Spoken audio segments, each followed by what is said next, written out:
আমি ভারতীয় জনতা পার্টির একজন সাধারণ কার্যকর্তা।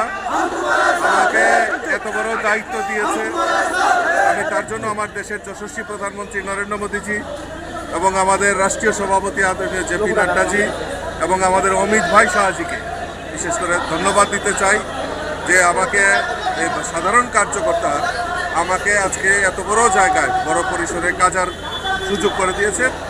আর এবং বিশেষ করে ত্রিপুরার বাসীকে আমি ধন্যবাদ জানাই এত বড় সুযোগ আমাকে দেওয়ার জন্য। আশীর্বাদ দায়িত্ব কি আরো বেড়ে গেছে বলে মনে হচ্ছে? নিশ্চয়ই নিশ্চয়ই, ধন্যবাদ।